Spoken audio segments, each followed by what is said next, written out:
Assalamualaikum warahmatullahi wabarakatuh. Ibu, terima kasih sudah meluangkan waktunya. Terima kasih atas kesempatannya. Baiklah Ibu, di sini saya akan berbagi kepada Ibu yaitu mengenai donor darah. Baiklah, perkenalkan saya Ririndawati Aridi. Saya dari Fakultas Kedokteran Universitas Muhammadiyah Makassar. Baiklah Ibu, di sini saya akan menjelaskan yaitu donor darah. Tujuannya itu supaya kita mengetahui apa sih itu donor darah dan apa manfaatnya bagi pendonor dan apa yang harus kita lakukan yaitu sebelum dan sesudah kita melakukan donor darah.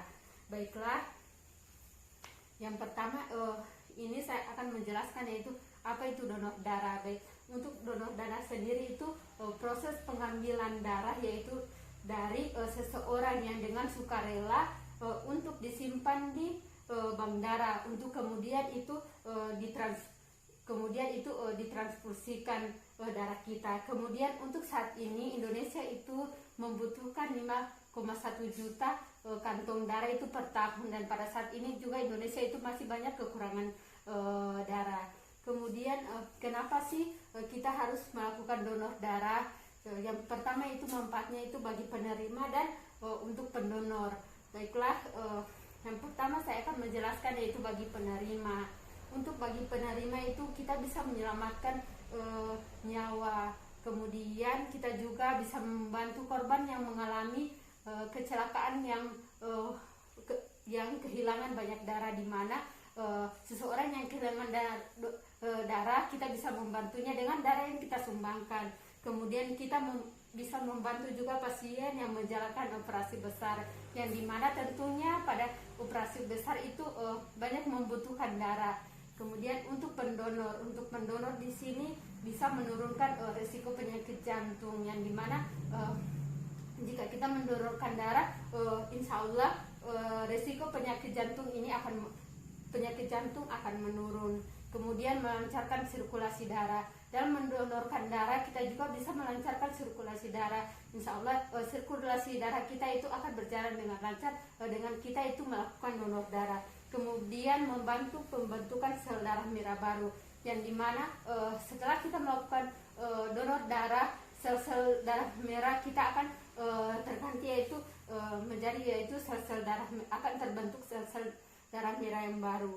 Kemudian untuk pasti Ibu bertanya, berapa kali sih saya harus melakukan donor darah? Baik, untuk berapa kali kita harus melakukan donor darah, yaitu minimal 5 kali dalam setahun, atau kita bisa melakukan yaitu berjarak minimal 3 bulan. Yaitu contohnya kita melakukan yaitu donor darah pada bulan Januari, kemudian kita 3 bulan berikutnya kita akan melakukan donor darah, itu lebih baik. Kemudian siapa yang boleh melakukan donor darah?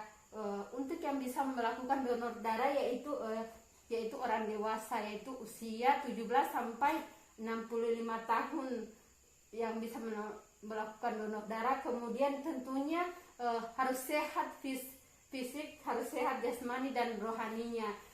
Otomatis jika kita ingin melakukan donor darah harus sehat jasmani dan fisik kita. Kemudian minimal itu berat badan 45 kg jika kita ingin melakukan donor darah, dan tekanan darah kita dalam keadaan normal. Kemudian Ibu pasti bertanya, apa sih yang harus saya lakukan sesudah dan sebelum saya melakukan donor darah? Yang pertama itu sebelum melakukan donor darah yang harus kita lakukan yaitu kita jangan makan atau mengonsumsi makanan berlemak, karena itu akan mempengaruhi kita dalam melakukan donor darah, dan kita itu harus melakukan yaitu istirahat yang cukup, atau kita melakukan tidur yang cukup yaitu minimal 4 jam sebelum kita melakukan donor darah. Itu akan mempengaruhi juga darah kita. Kemudian kita harus minum air, yaitu minum air yang banyak. Kemudian apa yang harus dilakukan sesudah melakukan donor darah? Untuk sesudah kita melakukan donor darah itu kita seharusnya kita istirahat yang cukup, yaitu 10 menit sebelum melakukan donor darah, dan kita mengonsumsi zat besi.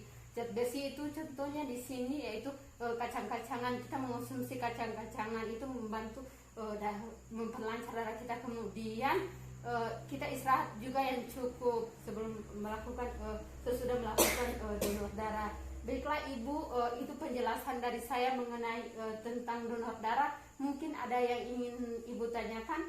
Tidak ada. Baiklah, jika tidak ada, saya mohon maaf Ibu jika ada kekurangan dalam penjelasan saya. Terima kasih atas waktunya. Semoga apa yang saya jelaskan bisa bermanfaat. Baiklah Ibu, terima kasih. Billah fisabilil haq.